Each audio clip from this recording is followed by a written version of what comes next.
Mon mari est arrivé à notre dîner d'anniversaire familial avec 47 minutes de retard, sa maîtresse enceinte au bras, annonçant qu'elle portait le véritable héritier de son empire hôtelier. Je ne l'ai pas giflé, même si la moitié de la salle semblait espérer secrètement que je leur offre un spectacle digne d'être raconté dans les vestiaires des cercles privés pour la décennie à venir. Je me suis contenté de déplier la serviette en lin blanc sur mes genoux, j'ai regardé le ventre rebondi de la femme et j'ai souri comme si l'humiliation avait été inscrite au menu du soir entre les coquilles Saint-Jacques et le champagne. Le dîner se tenait au dernier étage du Grand Dubois, le joyau du groupe hôtelier Dubois, une chaîne d'hôtels de luxe, de complexes touristiques et de résidences privées que la famille de mon mari avait bâties sur les fondations d'une simple auberge de bord de route en Dordogne. Depuis le 62e étage, le centre de Paris scintillait sous nos pieds de lumière bleue et dorée, propre, froid et indifférent, comme si la ville savait déjà que la vie de quelqu'un allait être publiquement anéantie. Pendant 18 ans, la plupart des gens pensaient que je n'étais que Madame Marguerite Dubois, l'épouse discrète, l'épouse parfaite, la femme qui se souvenait quel investisseur était allergique aux fruits de mer, quel sénateur préférait son cognac sec. Quel gala de charité nécessitait des orchidées plutôt que des lys, et quel scandale exigeait des excuses privées plutôt qu'un communiqué de presse. On m'avait présenté lors de séminaires du conseil d'administration comme la meilleure moitié d'Henri, puis j'avais regardé les hommes rire comme si c'était un compliment. Je m'étais assise dans des salles où des idées que j'avais rédigées à 2 heures du matin étaient présentées par mon mari à 9 heures le lendemain, livrées de sa voix de baryton suave pendant que les dirigeants hochaient la tête comme s'il avait inventé l'oxygène. À 43 ans, j'avais cessé d'être offensée quand les gens me sous-estimaient. En fait, j'avais appris à trouver cela utile. Mon fils, Mathieu, 20 ans, était assis à ma droite. Ma fille, Claire, 19 ans, était à ma gauche. Ils s'étaient tous deux habillés avec trop de soin pour un simple dîner de famille. La mâchoire de Mathieu était si crispée qu'elle aurait pu couper du verre. Les yeux de Claire ne cessaient d'aller de la chaise vide en bout de table à mon visage, me lisant comme les enfants apprennent à lire la météo. En face de nous était assise la mère d'Henri, Éléonore Dubois, avec ses cheveux argentés relevés en un chignon bas et ses perles reposant sur le genre de robe noire qui donnait à tous les autres dans la pièce l'air d'être trop habillés et mal élevés. Éléonore avait 76 ans, née à Bordeaux, élevée par une mère qui lui avait appris que le silence d'une femme ne devait jamais être confondu avec un consentement. La chaise d'Henri était vide depuis près d'1 heure. Les membres du conseil d'administration commençaient à s'agiter sur leur siège. Gérard Caron, le président du conseil, vérifia sa montre pour la 5e fois. Sa femme feignit de ne pas le remarquer.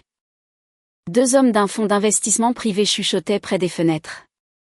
Le directeur juridique, Daniel Moreau, était assis à côté de moi avec un dossier fermé devant lui, ses mains jointes, son expression illisible.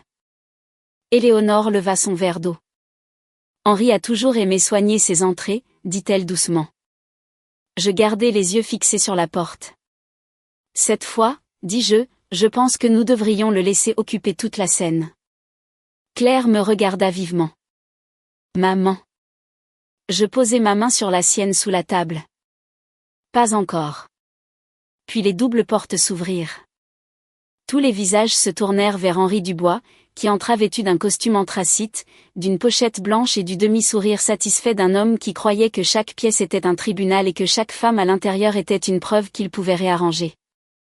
À ses côtés se tenait une femme plus jeune dans une robe émeraude ajustée, une main posée protectricement sur son ventre de femme enceinte. Elle était belle de cette manière soignée et coûteuse que les hommes d'affaires prennent pour le destin. Cheveux sombres, pommettes saillantes, yeux nerveux. Peut-être 29, peut-être 30 ans. Je la reconnus immédiatement. Sabrina Valois, vice-présidente du développement international, diplômée de HEC Paris, parlant couramment le mandarin, la femme dont Henri avait fait l'éloge pendant 14 mois comme étant l'avenir de notre expansion asiatique, apparemment, l'avenir de sa lignée. Il posa sa main dans le bas de son dos comme une signature. Bonsoir à tous, dit Henri, sa voix emplissant la pièce. Je suis désolé de vous avoir fait attendre, mais je pense que vous conviendrez que cela en valait la peine. Personne ne bougea. Les yeux de Sabrina se posèrent sur moi puis s'en détournèrent. Elle essayait de paraître courageuse. J'eus presque pitié d'elle. Presque. Henri tira une chaise pour elle. J'aimerais vous présenter Sabrina comme il se doit. Elle ne dirige pas seulement les projets de Singapour et de Shanghai. Elle porte aussi mon fils. Un petit bruit vint de quelqu'un au bout de la table. Une fourchette toucha la porcelaine trop fort. Henri regarda droit vers Mathieu et Claire. Mon héritier. Voilà. Pas une erreur. Pas une liaison. Pas une faiblesse. Une déclaration de guerre. Le visage de Claire devint blême. Mathieu recula sa chaise d'1 centimètre, mais je lui serrai le poignet avant qu'il ne se lève. Éléonore ne scia pas, mais quelque chose derrière ses yeux s'aiguisa. Henri s'attendait au chaos. Je pouvais le voir dans le soulèvement de son menton. Il voulait que je m'effondre devant tout le monde.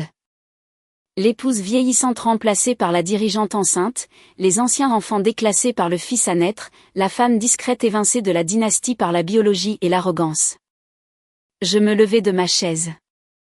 La pièce retint son souffle. Je contournai la table en direction de Sabrina. Ses doigts se resserrèrent sur sa pochette. Le sourire d'Henri s'élargit, pensant que j'allais me ridiculiser. Au lieu de cela, je tendis la main. Bienvenue, Sabrina, dis-je. Veuillez vous asseoir. Une femme enceinte ne devrait pas rester debout parce qu'un homme apprécie la cruauté théâtrale. Ses lèvres s'entr'ouvrirent. Elle regarda Henri, puis de nouveau moi, ne sachant si je l'insultais ou si je la sauvais. Peut-être les deux. Le sourire d'Henri s'effaça. Marguerite, prévint-il. Je tournai légèrement la tête. N'utilise pas mon nom comme une laisse. Le silence qui suivit fut meilleur que des applaudissements. Je guidai Sabrina vers le siège à côté de moi, pas celui qu'Henri avait choisi à ses côtés. Elle s'assit avec précaution, sa main toujours sur son ventre. J'avais remarqué que son annulaire était nu. Bien sûr qu'il l'était. Henri aimait le symbolisme quand il ne lui coûtait rien. Pendant l'entrée, j'interrogeai Sabrina sur son travail. Ni sarcastiquement, ni gentiment. Précisément. Elle expliqua la structure de financement de Singapour, le plan de conversion de luxe de Shanghai et le partenariat de tourisme culturel avec 2 cabinets de conseil en Asie. Sa voix tremblait au début, mais les faits la rassurèrent. Elle était intelligente, très intelligente. Cela rendait toute l'affaire plus triste. Henri n'avait pas choisi une idiote. Il avait choisi quelqu'un d'assez ambitieux pour le croire. À un moment, alors que le serveur versait du vin blanc pour tout le monde sauf elle, Sabrina se pencha et murmura, « Il m'a dit que vous n'étiez plus impliqué dans l'entreprise. » Je regardai la lueur de la bougie trembler entre nous. Henri a toujours confondu le silence avec l'absence. Ses yeux vacillèrent. Avant qu'elle ne puisse répondre, Henri tapa son couteau contre son verre. Puisque Marguerite a décidé d'être magnanime, dit-il, faisant sonner ses mots comme un diagnostic, j'aimerais parler de l'avenir. La mâchoire de Mathieu se contracta à nouveau. Henri se tenait en bout de table, une main posée sur le dossier de sa chaise vide. Le groupe hôtelier du Bois a toujours été une question d'héritage. Mon grand-père a construit le premier établissement. Mon père l'a développé. Je l'ai internationalisé. Il est maintenant temps pour le prochain chapitre. Il jeta un coup d'œil au ventre de Sabrina. Je suis en train de créer une entité internationale distincte, du Bois Pacifique, pour contrôler nos futurs développements en Asie. Sabrina y sera impliquée. Mon fils héritera d'une plateforme propre et moderne, libérée des anciennes contraintes qui ont ralenti cette famille. Claire eut un petit rire amer. Henri tourna son regard vers elle. Quelque chose de drôle ? Elle se pencha en avant. Juste la partie où vous appelez l'adultère une stratégie d'entreprise. Quelques membres du conseil fixèrent leurs assiettes. Des lâches, pour la plupart des hommes capables de négocier des dettes de plusieurs milliards d'euros mais incapables de regarder en face une fille qui se faisait publiquement effacer. Le visage d'Henri se durcit. Tu as 19 ans. Tu ne comprends rien aux affaires. Mathieu se leva. Et vous ne comprenez rien à la honte. Je levai un doigt. Mathieu s'arrêta, respirant fort. Je posai ma fourchette à côté de mon assiette. Comme c'est intéressant, dis-je, Que vous vouliez parler d'héritage. Henri, avant que vous n'annonciez à qui revient l'avenir, peut-être devrions-nous clarifier qui contrôle réellement le présent. Les yeux d'Henri se plissèrent. Qu'est-ce que ça veut dire? Je me penchai à côté de ma chaise et soulevai le dossier en cuir noir que j'avais apporté dans la pièce. Son sourire disparut si vite que c'en était presque beau. Qu'est-ce que c'est que ça? Je le posai sur la table devant moi. La raison pour laquelle je n'ai pas pleuré. J'ouvris le dossier lentement, car j'avais attendu 18 ans pour le faire et je voulais qu'Henri en ressente chaque seconde. Le premier document que je posai sur la table était une copie du trust de vote de la famille Dubois, créé par le père d'Henri, Charles Dubois, 18 ans plus tôt, 3 semaines après notre mariage et 11 jours avant sa mort d'une crise cardiaque dans son bureau à l'auberge Dubois d'origine. Henri regarda le papier comme s'il était écrit dans une autre langue. Qu'est-ce que c'est que ce bordel? La voix d'Éléonore trancha le silence. La dernière décision intelligente de ton père. Henri se tourna vers elle. Mère, non. Elle répondit, tu n'as pas le droit de m'appeler ainsi ce soir, comme si le sang était un mot de passe. Je fis glisser le document vers Gérard Caron. Charles Dubois a placé 54% des actions avec droit de vote du groupe hôtelier Dubois dans un trust, une fiducie, contrôlée par le conjoint du président directeur général en exercice.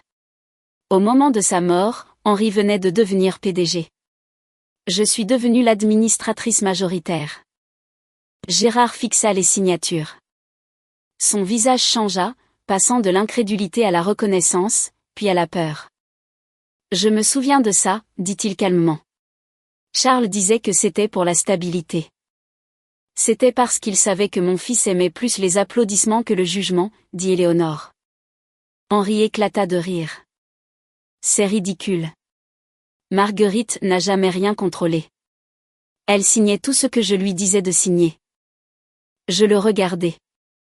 C'est ce que vous aviez besoin de croire. J'ouvris la deuxième section du dossier.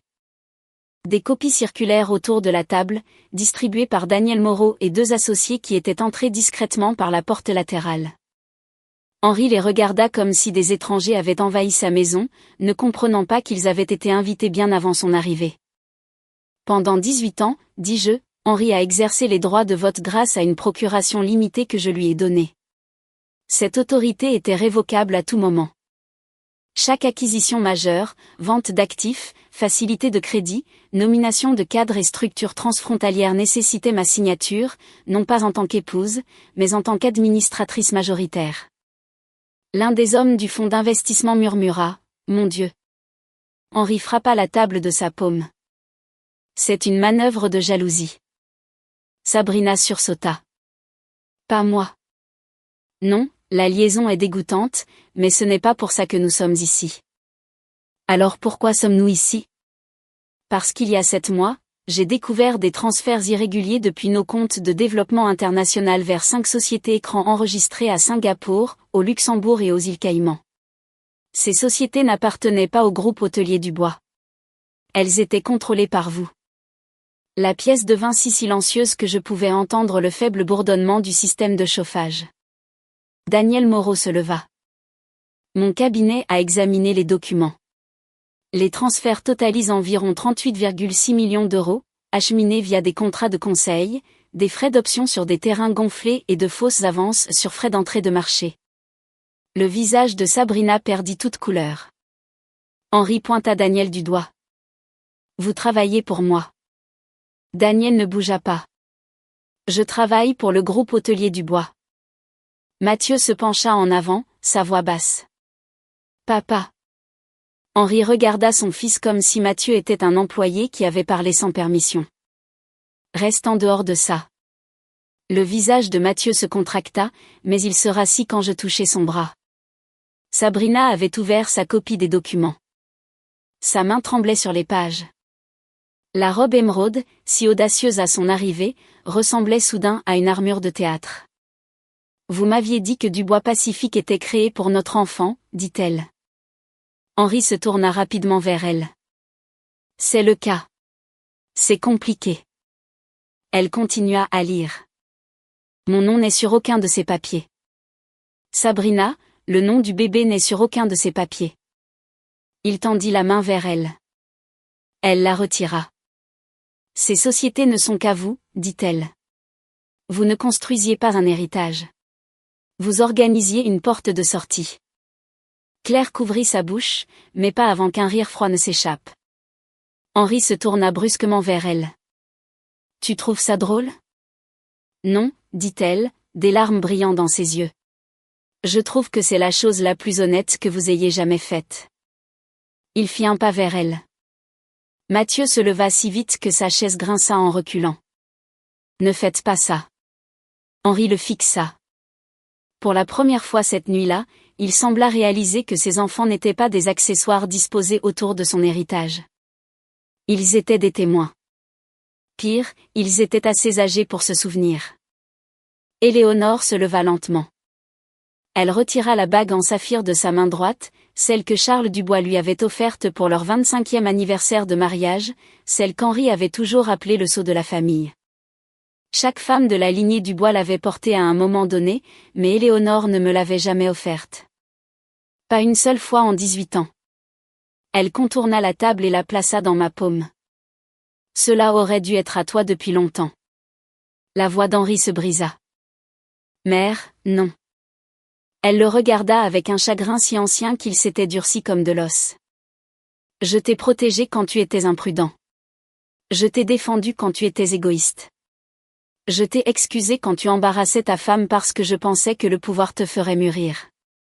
Ses yeux se posèrent sur le ventre de Sabrina, puis revinrent sur lui. Mais tu n'as pas le droit de brûler une maison et d'appeler les cendres un héritage. Daniel ouvrit le dernier document. À compter de 20h42 ce soir, Madame Dubois a formellement révoqué votre autorité d'exercer le contrôle des votes en vertu du trust. Sur recommandation unanime d'urgence du Conseil externe et en attente de ratification par le Conseil d'administration, vous êtes suspendu de toutes vos fonctions exécutives. Vos appareils d'entreprise, l'accès à vos bureaux, vos autorisations bancaires et votre pouvoir de signature sont révoqués avec effet immédiat. Le visage d'Henri devint rouge. Vous ne pouvez pas me virer de ma propre entreprise. Je me levai. Elle n'a jamais été la vôtre simplement parce que vous étiez le plus bruyant dans la pièce. Il chercha des alliés du regard autour de la table. Gérard détourna les yeux. Les hommes du fonds d'investissement devinrent fascinés par leur verre d'eau. La directrice des opérations, une femme nommée Patrice Duval, croisa mon regard et me fit le plus petit des hochements de tête. La sécurité entra discrètement. C'est à ce moment-là qu'Henri comprit vraiment. Pas quand les documents sont sortis. Pas quand Sabrina s'est retirée. Pas quand sa mère m'a donné la bague. Mais quand les hommes en costume bleu marine se sont arrêtés à la porte et ont attendu mes instructions. Tu as planifié ça, dit Henri. Oui. Sa bouche se tordit. Depuis combien de temps? Assez longtemps pour savoir que vous finiriez par me donner le public parfait. Pendant un instant, je vis le garçon qu'Éléonore avait autrefois essayé d'élever, gâté, effrayé, furieux qu'on lui ait retiré son jouet pendant que les autres enfants regardaient. Puis l'homme revint. Il se pencha assez près pour que je sente l'odeur du scotch cher sur son souffle. Ce n'est pas fini. Non, dis-je. Vous venez de perdre le privilège de le cacher. Sabrina se leva avec difficulté. Henri se tourna vers elle. Viens. Elle le fixa. Quoi? Tu viens avec moi. Elle toucha son ventre. Non, Henri. Je ne viens pas. Ses yeux s'écarquillèrent, non de douleur, mais d'offense. Tu portes mon fils. Et c'est exactement pourquoi je ne l'élèverai pas aux côtés d'un homme qui ment à chaque personne qui lui fait confiance. Pour la première fois de la soirée, Henri n'avait aucune réplique préparée. La sécurité se rapprocha. Monsieur Dubois, dit l'un d'eux, nous avons besoin que vous veniez avec nous. Il ajusta sa veste, essayant de puiser de la dignité dans le tissu. Il me regarda une dernière fois. Tu crois qu'ils t'accepteront? Tu crois que ces hommes suivront une femme qui arrangeait des fleurs pour les dîners du conseil? Je souris. Henri, la moitié des fleurs étaient de la gestion de crise déductible des impôts. Un rire éclata quelque part au milieu de la table. Il était nerveux, mais il était réel. Les yeux d'Henri brûlaient. Puis la sécurité l'escorta dehors. Les portes se refermèrent derrière lui avec un son doux et final. Pendant plusieurs secondes, personne ne parla. La ligne d'horizon scintillait derrière la vitre. La bougie brûlait encore. Le plat principal reposait intact sous des couvercles en argent. Dans le coin, le personnel de service se tenait figé, ne sachant s'ils assistaient encore à un dîner ou à une exécution d'entreprise. Je les regardai. « S'il vous plaît, servez le dessert, dis-je.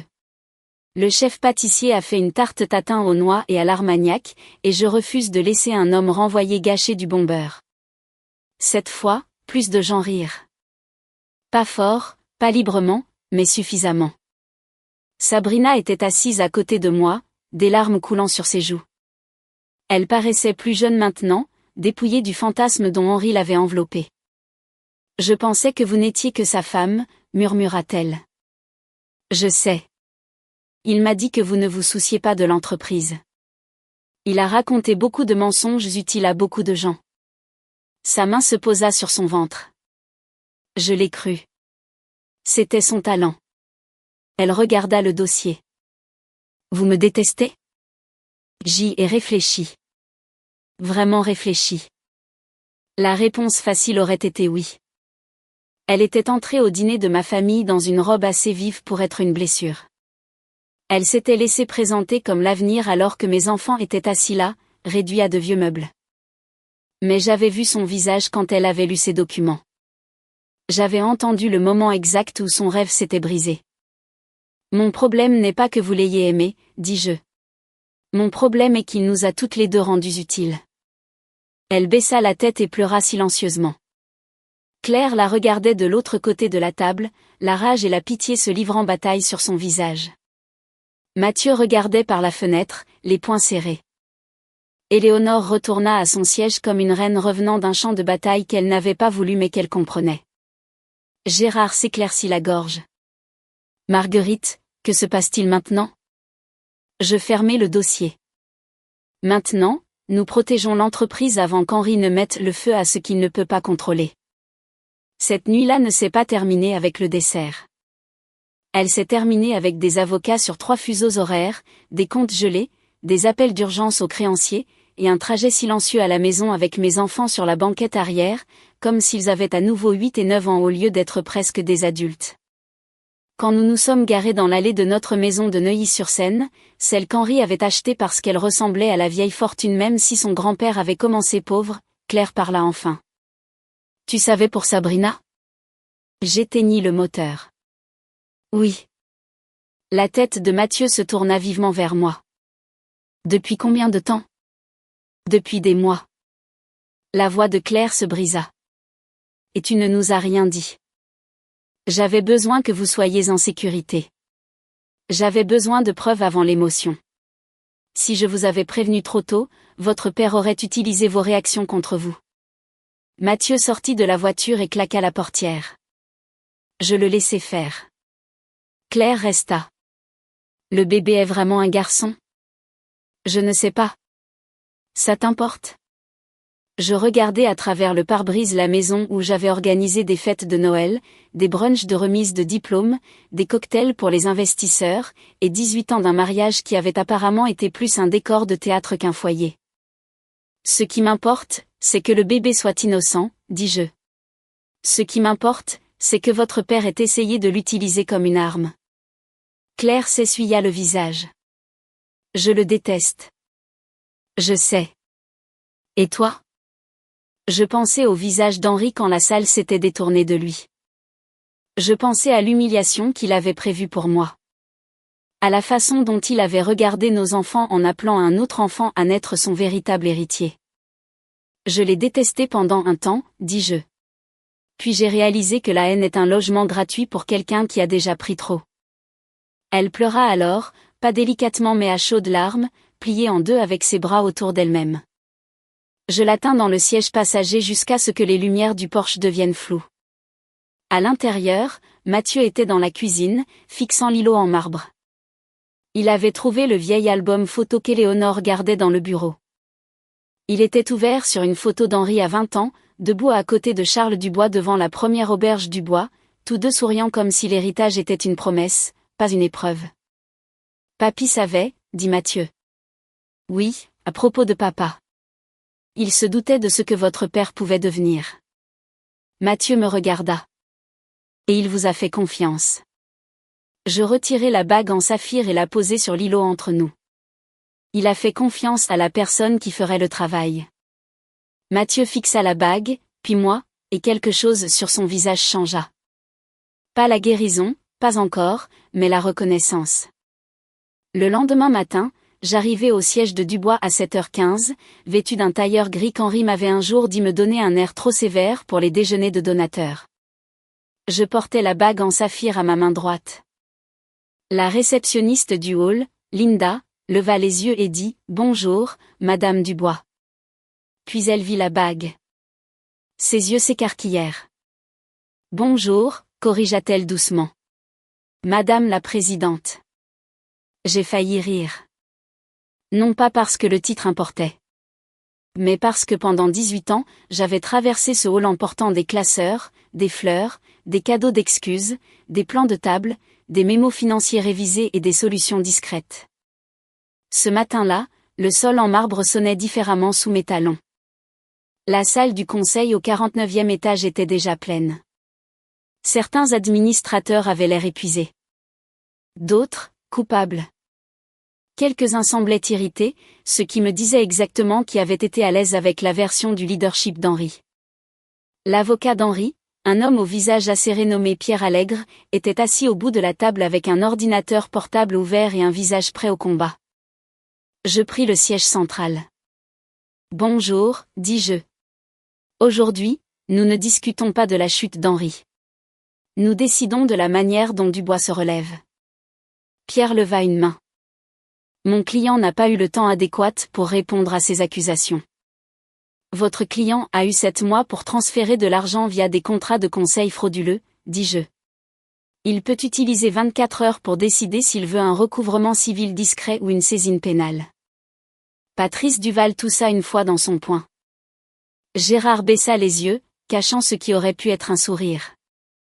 Pendant 3 heures, je leur expliquai la structure. Je leur montrai les approbations falsifiées.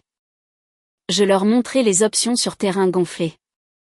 Je leur montrai la société de conseil offshore détenue par Henri via un trust au Wyoming qu'ils pensaient que je ne trouverais jamais, parce que les hommes comme Henri croient que les lois sur la confidentialité sont plus fortes que les épouses en colère avec des comptables. J'expliquai le plan de redressement, gelai les transferts en cours, informer les créanciers avant que les rumeurs ne les atteignent, préserver la confiance des fournisseurs, séparer l'expansion asiatique légitime de l'entité écran d'Henri. Et créer un comité de surveillance temporaire avec des auditeurs indépendants. Au début, ils me posaient des questions sur le ton que les hommes emploient quand ils espèrent qu'une femme a mémorisé le résumé mais pas les mécanismes. À la 2e heure, ils prenaient des notes. À la 3e, Gérard Caron retira ses lunettes et dit « Je propose que Marguerite Dubois soit nommée PDG par intérim du groupe hôtelier Dubois, avec effet immédiat, en attente d'un examen permanent par le Conseil. » Le vote fut unanime, même les irrités levèrent la main. Je ne souris pas. Pas encore. Je pensais à tous les dîners où Henri avait accepté des félicitations pour des acquisitions que j'avais sauvées de l'effondrement. Je pensais à tous les matins où j'avais préparé les déjeuners des enfants après être resté debout tard à examiner des clauses de dette qu'ils n'avaient pas pris la peine de lire. Je pensais aux femmes qu'on appelle solidaires quand elles sont stratégiques, élégantes quand elles sont épuisées, chanceuses quand elles sont compétentes. Puis je regardai le conseil. Merci, dis-je. Maintenant, nous allons nettoyer le désordre que vous avez permis parce que l'homme qui le créait avait l'air confiant. Personne ne contesta. À midi, notre équipe de communication publia une déclaration. Henri Dubois se retirait de ses fonctions exécutives pour des raisons personnelles tandis que l'entreprise entrait dans une nouvelle ère de gouvernance et de responsabilité. C'était propre. Trop propre, peut-être. Mais j'ai choisi de ne pas détruire le nom publiquement. Pas pour Henri. Pour mes enfants, pour les employés qui avaient plus besoin de leur salaire que d'un scandale, pour la maison que mon beau-père avait construite et qui méritait toujours mieux que le fils qui en avait hérité. On offrit à Henri une seule voie, restituer les fonds détournés, démissionner définitivement de tous les rôles exécutifs, signer un accord de coopération, accepter un règlement de trust familial restreint sans droit de vote, ou faire face aux enquêteurs de l'autorité des marchés financiers. Il a tenu 19 heures. Puis il a signé. Mais Henri avait un dernier tour dans son sac, et il choisit l'endroit le plus cruel possible pour l'utiliser. 3 jours après sa suspension, je reçus un appel de Claire à 18h03. Elle pleurait si fort que je pouvais à peine la comprendre. « Maman, il faut que tu rentres. » Mon estomac se noie. « Où es-tu ? » ?»« Dans l'allée. »« Il est là. » Henri était allé à la maison alors que j'étais encore au siège. Il avait amené une équipe de déménageurs, prétendant avoir le droit de retirer des biens personnels. Quand j'arrivai, 2 hommes transportaient des boîtes de son bureau, et Henri se tenait sur les marches du perron avec un petit sourire suffisant, tenant une photo encadrée de Mathieu et Claire en bas âge. Mathieu se tenait dans la cour, les poings serrés. Claire était à côté de lui, tremblante. Henri leva la photographie. Je pensais prendre les souvenirs que j'ai payés. Je sortis lentement de la voiture. Pose ça. Il sourit plus largement. La voilà, la nouvelle reine. Henri, qu'est-ce que... Tu peux me retirer mon titre, geler mes comptes, monter ma mère contre moi, mais maintenant tu veux contrôler les photos de famille que je garde. Mathieu s'avança. Vous n'avez pas le droit de prendre celle-là. Henri le regarda. Je suis ton père. Non, dit Mathieu. Vous êtes l'homme qui a appelé quelqu'un d'autre son véritable héritier devant moi. Le visage d'Henri changea. Pendant une seconde, quelque chose comme du regret apparut. Puis la fierté le tua. Tu comprendras quand tu auras un fils à toi. Claire émit un son comme si elle avait été giflée. Je montai les marches et lui pris le cadre des mains. Il resserra sa prise. Les déménageurs s'arrêtèrent. L'air devint silencieux. Tu vas partir, dis-je. Sa voix baissa. Tu crois que c'est de la force, de monter mes enfants contre moi ? Je me penchai près de lui. Non, la force, c'était de ne pas leur raconter chaque détail dégoûtant de ce que tu as fait quand j'en avais l'occasion. Il lâcha le cadre. Puis il sourit à nouveau. Tu devrais peut-être prendre des nouvelles de ton amie enceinte. Mon sang se glaça. Qu'est-ce que tu as fait ? Il haussa les épaules. Sabrina est ambitieuse. Les femmes comme ça n'aiment pas non plus être humiliées. Peut-être qu'elle est prête à dire à la presse que tu as menacé une femme enceinte pour prendre le contrôle de l'entreprise. La première manœuvre avait été la mienne. La suivante, je réalisais, pourrait être la sienne. Et pour la première fois depuis le dîner, j'ai eu peur. Sabrina ne répondit pas à mes 3 premiers appels. Au 4e, j'étais sur la banquette arrière de la voiture avec Daniel Moreau en haut-parleur et Patrice Duval qui m'envoyait des captures d'écran de l'équipe des relations publiques. Henri avait déjà vendu une histoire à un site de potins. Une héritière du secteur hôtelier accusée d'évincer la partenaire enceinte de son mari lors d'un coup de force brutal au conseil d'administration. Le titre était racoleur, mais le racolage voyage vite quand ça sent le sexe, l'argent et une femme au pouvoir. À 19h20, l'histoire avait été reprise par 2 blogs d'affaires et un compte de divertissement avec 3 millions d'abonnés. Le nom de Sabrina était en tendance dans un coin petit télé d'internet. Le mien était pire. Croqueuse de diamants, épouse amère, carène d'entreprise, monstre de la vieille fortune. Je n'ai lu aucun des commentaires après les 6 premiers car je n'ai jamais cru qu'il fallait boire du poison simplement parce que des étrangers vous le servent froid. La voix de Daniel sortit du haut-parleur. Nous avons besoin d'une déclaration de Sabrina. Si elle reste silencieuse, la version d'Henri devient la vérité. Je sais. Et Marguerite ? Oui. Si elle se retourne contre vous, le conseil d'administration paniquera. Je regardais par la fenêtre les lumières de la ville qui défilaient derrière la vitre.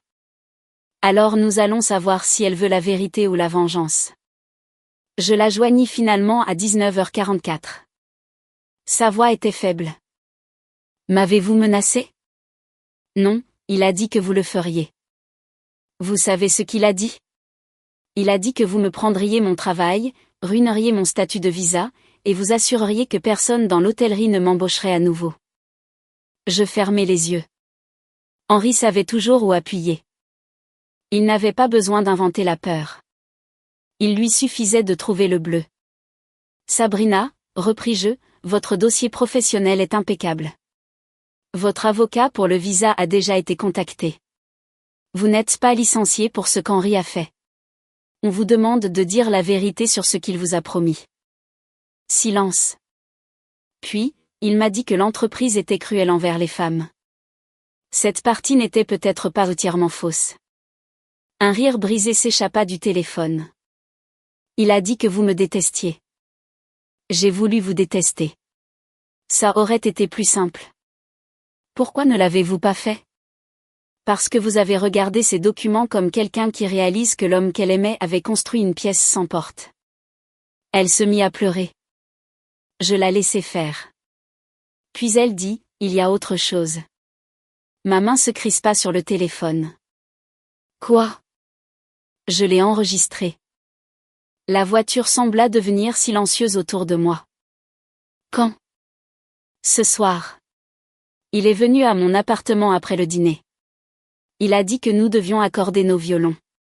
Il a dit que si je l'aidais, il nous rendrait, le bébé et moi, riches. Si je ne le faisais pas, il dirait que je l'avais manipulé pour une promotion. Mon rythme cardiaque changea. Vous l'avez encore? Oui. Ne l'envoyez à personne pour l'instant, dis-je. Ni à moi, ni à Daniel. Personne. Nous enverrons un avocat et un technicien forensique pour que la chaîne de possession reste intacte. Il a aussi dit que l'argent n'était pas entièrement sur ses comptes. Je me redressai. Que voulez-vous dire? Il a dit que vous aviez trouvé les sociétés écrans qu'il voulait que vous trouviez. Et voilà. La deuxième manœuvre. Henri n'avait pas simplement volé. Il avait laissé une piste assez évidente pour me distraire. Daniel l'entendit. Sa voix devint tranchante. Sabrina, a-t-il mentionné une autre entité? Elle inspira. Il l'a appelée Étoile du Nord. Je n'avais jamais entendu ce nom, mais Éléonore si.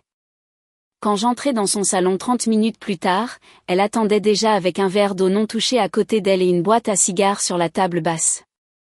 Mes enfants étaient assis sur le canapé, pâles et en colère. Mathieu avait conduit Claire là-bas après le départ d'Henri de la maison. Il semblait plus jeune sous les vieilles lampes d'Éléonore, entourés de peintures à l'huile et de cadres en argent, comme des enfants piégés dans le musée de leur propre famille. Éléonore ouvrit la boîte à cigares. À l'intérieur se trouvaient des lettres, des anciennes. L'écriture de Charles Dubois était penchée sur du papier crème.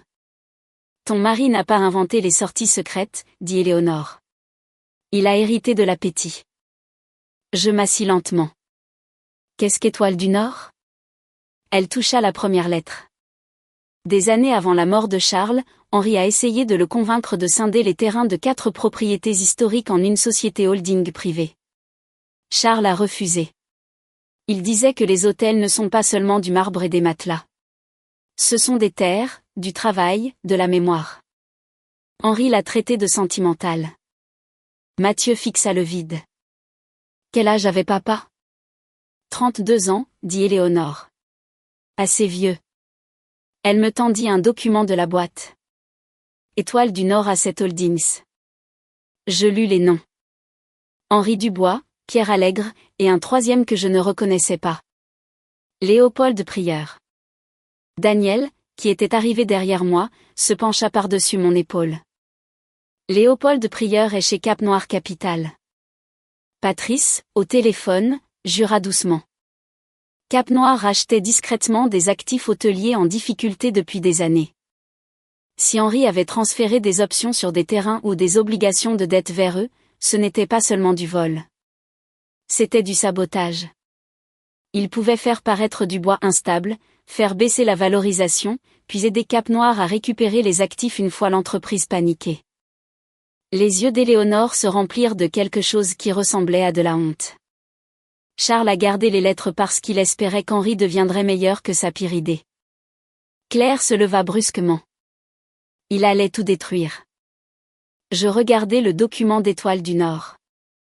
Non, dis-je, il allait en détruire assez pour que les gens le supplient de revenir. La voix de Mathieu était basse. Alors, qu'est-ce qu'on fait? Je regardais mes enfants, puis Éléonore, puis la bague en saphir à ma main. On le laisse penser que ça marche. Pendant les 4 jours suivants, Internet se déchaîna sur moi. Henri donna 3 interviews. Dans chacune, il portait un pull bleu marine doux au lieu d'un costume, comme si un tricot pouvait donner à un voleur l'air blessé. Il parla de la complexité familiale, de la rage féminine, et du fait qu'on lui refusait l'accès à son propre enfant. Il ne mentionna jamais les comptes offshore. Il ne mentionna jamais que son fils à naître n'avait aucune protection légale dans l'empire qu'il prétendait construire. Il pleura une fois devant la caméra, mal, mais certaines personnes le crurent quand même parce que le public aime un homme déchu quand il joue l'humilité sous un éclairage coûteux. En coulisses, nous travaillions. Sabrina remit l'enregistrement. La voix d'Henri était claire. Il lui disait de dire que je l'avais menacé. Il lui disait de pleurer si nécessaire. Il disait, une fois que Marguerite aura l'air instable, le conseil reviendra en rampant. Ils ont toujours besoin d'un homme quand l'argent a peur. Puis vint la phrase qui nous a sauvés. Étoile du Nord est intouchable. Elle a mordu à l'appât. Elle ne trouvera jamais le coffre-fort. Le coffre-fort n'était pas un lieu. C'était un accord. L'équipe de Daniel a retracé Étoile du Nord à travers 9 couches d'entités jusqu'à ce qu'ils atteignent une transaction en attente prévue pour le vendredi matin. Le transfert des droits de développement liés à 3 propriétés du bois à Hawaï, au Colorado et en Caroline du Sud dans une structure adossée à de la dette contrôlée par Cap Noir Capital. Si elle était finalisée, elle donnerait à Cap Noir un levier sur près de 600 millions d'euros d'actifs futurs. Henri ne volait pas l'entreprise. Il se préparait à la prendre en otage. Vendredi matin, le conseil d'administration se réunit à nouveau.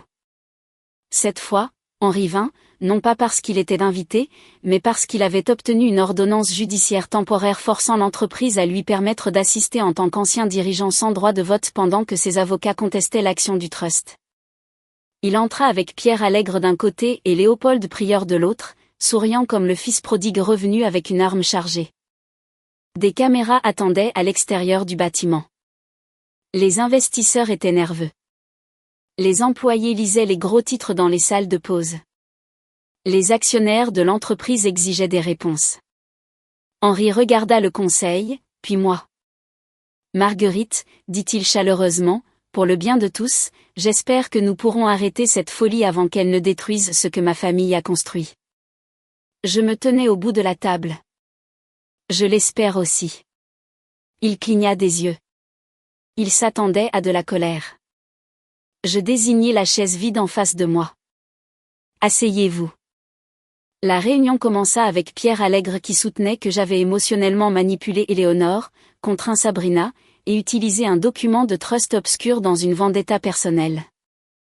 Je le laissai parler pendant 11 minutes. Puis je dis, avez-vous terminé? Pierre sourit finement. Pour l'instant. Je me tournai vers Henri. Vous avez affirmé publiquement que j'avais menacé Sabrina Valois. Il croisa les mains. Je crois que Sabrina est sous une pression énorme. La porte s'ouvrit. Sabrina entra. Toutes les têtes se tournèrent. Elle portait une simple robe de maternité noire. Aucun bijou, à l'exception de petites créoles en or. Pas de maquillage spectaculaire. Elle avait l'air fatiguée. Elle avait l'air effrayée. Mais elle n'avait pas l'air faible. Le visage d'Henri changea si vite que je sus qu'il ne l'attendait pas. Sabrina, dit-il doucement. Tu devrais te reposer. Elle le regarda. Je me suis assez reposée pendant que vous mentiez. Daniel passa l'enregistrement. La propre voix d'Henri emplit la salle de conseil. Une fois que Marguerite aura l'air instable, le conseil reviendra en rampant. Ils ont toujours besoin d'un homme quand l'argent a peur. Étoile du Nord est intouchable. Elle a mordu à l'appât. Elle ne trouvera jamais le coffre-fort. Personne ne bougea pendant la lecture. Quand ce fut terminé, la peau d'Henri était devenue grise. Pierre Allègre ferma son ordinateur portable. C'est ainsi que je sus que nous l'avions. Mais je n'avais pas fini. Je cliquai sur la télécommande. L'écran derrière moi s'illumina avec la structure d'étoiles du Nord, les accords de Cap Noir, les droits de développement cachés, les déclencheurs de dettes, les noms, les dates, les signatures. Léopold Prieur se leva. C'est du matériel financier confidentiel. Je le regardai. C'est maintenant une preuve. Il attrapa son téléphone. 2 agents de la police financière entrèrent avant qu'ils ne puissent composer le numéro. Pas des agents spectaculaires avec des lunettes de soleil. Des vrais. Calmes, d'apparence ordinaire, portant des dossiers au lieu d'armes. C'était encore mieux. Le vrai pouvoir a rarement besoin de théâtre. Henri se tourna vers Pierre. Qu'est-ce que c'est que ça? Pierre ne répondit pas. Daniel dit, le parquet national financier et l'AMF ont été notifiés ce matin. Henri me fixa. Tu as appelé les autorités pour ton propre mari? Je m'approchai. Non, je les ai appelés pour l'homme qui a tenté de mettre en faillite 15 000 employés pour gagner une dispute avec sa femme. Sa bouche s'ouvrit. Rien n'en sortit. Pendant 18 ans, Henri avait confondu Martenu avec de la dévotion. Il pensait que parce que j'avais nettoyé ses dégâts, je choisirais toujours le nom de famille plutôt que la vérité. Il ne comprenait pas que j'avais protégé le nom jusqu'à ce que le nom devienne son arme. Sabrina posa une main sur son ventre. Vous m'avez dit qu'il hériterait de tout, dit-elle calmement. Mais il n'y a jamais rien eu pour lui, n'est-ce pas? Henri la regarda. Pendant une terrible seconde, je pensais qu'il pourrait mentir assez bien pour la blesser à nouveau. Puis il dit, j'essayais de construire quelque chose pour toi. Pour vous-même, dit Claire depuis l'embrasure de la porte. Henri se tourna. Mathieu et Claire se tenaient à côté d'Éléonore. Je ne leur avais pas demandé de venir. Je ne l'aurais pas fait, mais Éléonore l'avait fait, parce que les vieilles dames du Sud-Ouest comprennent une mise au point publique mieux que la plupart des juges. Les yeux de Claire étaient humides, mais sa voix était stable. Vous l'avez amené au dîner pour nous effacer, dit-elle. Vous avez utilisé un bébé pour humilier maman, et pendant tout ce temps, vous nous voliez tous. Le visage d'Henri se tordit. Vous ne comprenez pas ce que c'est que de porter un héritage. Mathieu s'avança.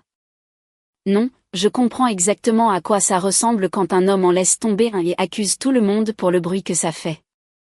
Cela brisa quelque chose en Henri. Pas sa culpabilité. Je ne suis pas sûr que les hommes comme lui ressentent la culpabilité comme les autres. Cela brisa sa performance. Vous avez tous profité de mon argent, cria-t-il. Les maisons, les écoles, les vacances, le nom. Vous pensez que l'un d'entre vous serait ici sans moi? Je ris une fois. Cela me surprit même moi. Henri, vous avez hérité de la porte. D'autres personnes ont construit le bâtiment. Ses yeux se posèrent sur moi. Tu n'étais rien quand je t'ai épousé. Je fis un pas de plus en avant. J'étais la femme en qui votre père a eu confiance pour les votes parce qu'il savait que vous confondriez propriété et droit acquis. J'étais la femme qui a négocié 6 sauvetages d'hôtels pendant les crises alors que vous jouiez les visionnaires sur les couvertures de magazines. J'étais la femme qui connaissait les prêteurs par le nom de leurs enfants, les délégués syndicaux par l'historique de leurs contrats, et les femmes de ménage par leur déclaration d'accident du travail.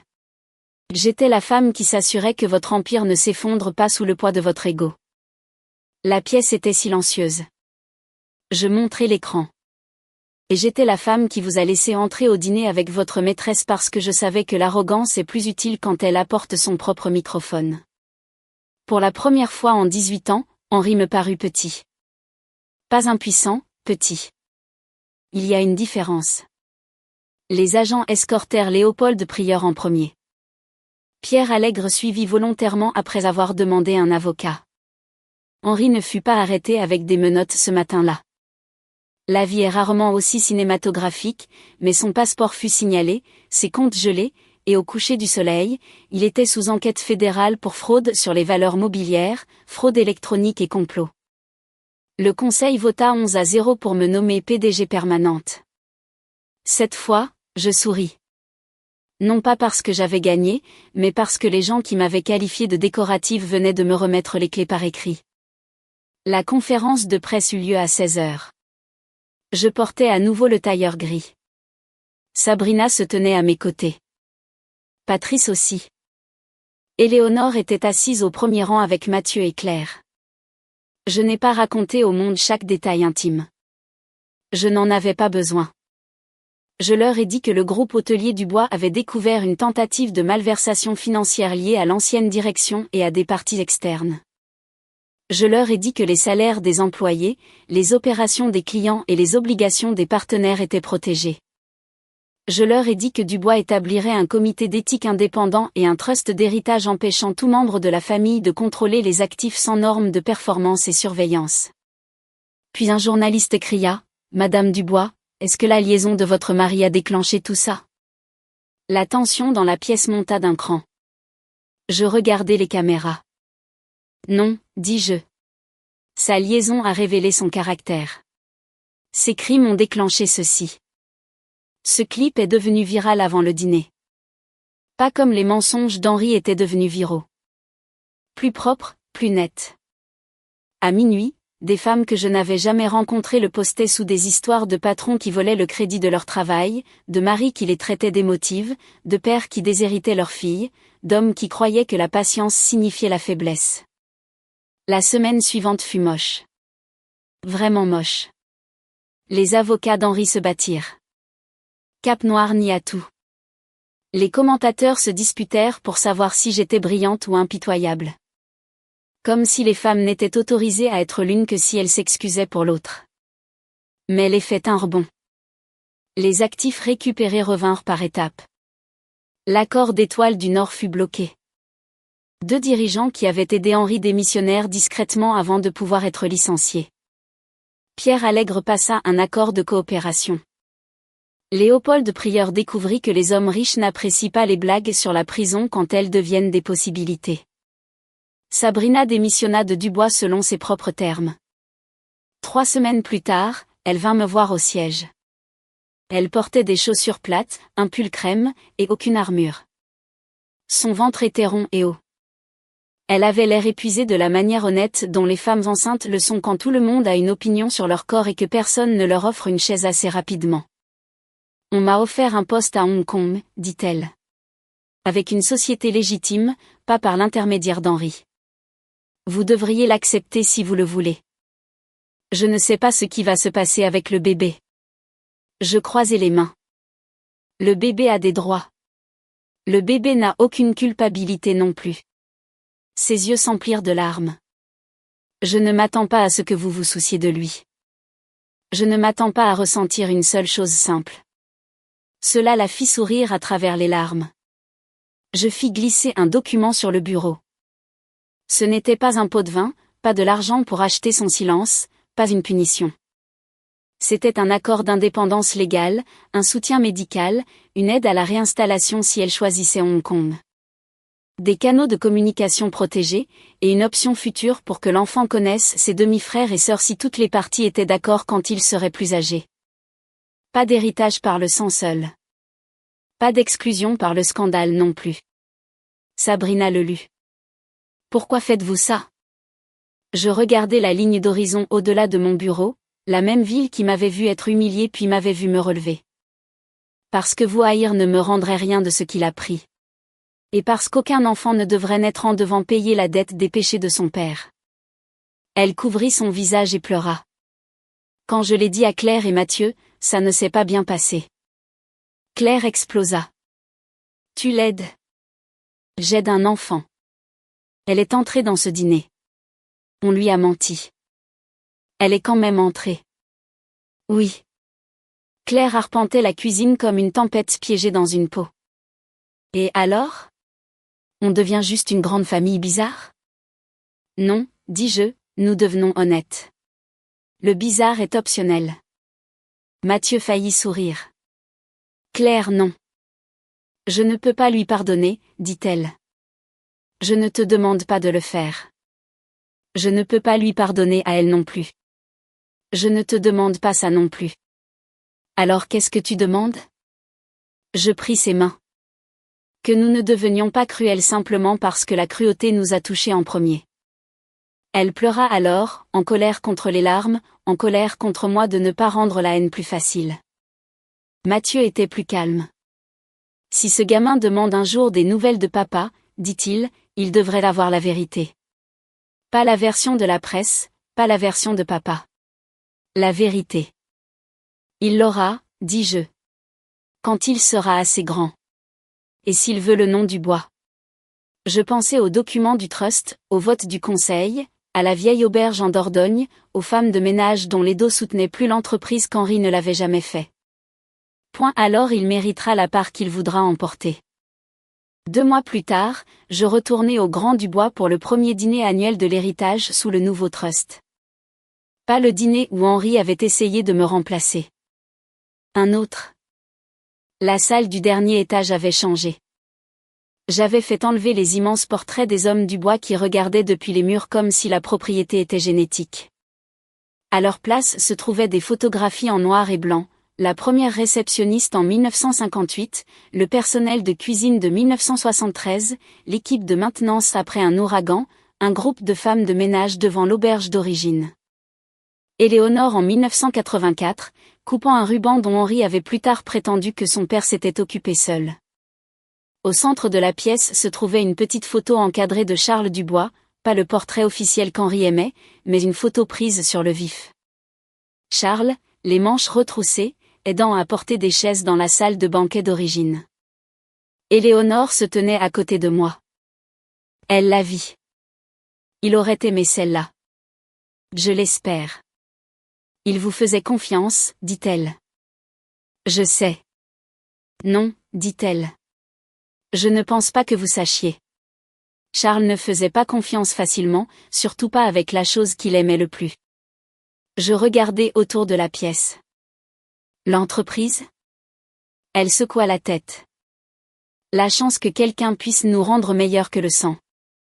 Ce soir-là, le conseil officialisa le trust de l'héritage du bois. 51% du contrôle des votes resterait protégé par des règles de gouvernance éthique. Aucun enfant, petit enfant, conjoint ou dirigeant ne pourrait assumer le pouvoir par le seul nom de famille. Le leadership exigerait de l'expérience, un examen et une responsabilité. Le développement communautaire, les normes de travail et l'impact environnemental furent inscrits dans le trust comme des clauses financières. Certains investisseurs grognèrent. Je les laissai faire. Puis je dis dans le microphone, un nom de famille peut ouvrir une porte. L'intégrité décide si vous êtes autorisé à la franchir. Claire prit ma main sous la table. Elle ne dit rien. Elle serra fort. Sabrina assista par vidéo depuis Hong Kong. Enceinte de 8 mois, assise dans un petit appartement avec une lumière douce derrière elle. Certaines personnes dans la pièce seraient dire quand son visage apparut sur l'écran. Je l'ai laissé être mal à l'aise. Le confort avait protégé trop de mensonges déjà. Cet enfant, dis-je, n'héritera pas de la honte. Il n'héritera pas du pouvoir non plus. Si un jour il veut une relation avec cette famille, elle sera construite sur la vérité, pas sur le droit acquis. Sabrina pinça les lèvres et hocha la tête. Mathieu leva son verre vers l'écran. Claire hésita. Puis elle leva le sien aussi. Ce n'était pas du pardon. C'était quelque chose de plus courageux, un commencement sans prétendre que le passé n'avait pas eu lieu. Henri n'assista pas, bien sûr. À ce moment-là, il vivait dans un pantouse en location plus petit que l'aile des invités de notre ancienne maison, donnant des interviews vagues sur la réinvention personnelle et le retrait de la vie publique. Il postait des photos de livres qu'il ne lisait pas et de café qu'il ne buvait pas. Occasionnellement, il envoyait à Mathieu et Claire de longs messages sur la loyauté. Il répondait quand ils en avaient envie. Le respect, il l'avait appris, n'est pas un abonnement que vous devez parce que quelqu'un partage votre sang. Quand le bébé est né, Sabrina m'envoya la photo en premier.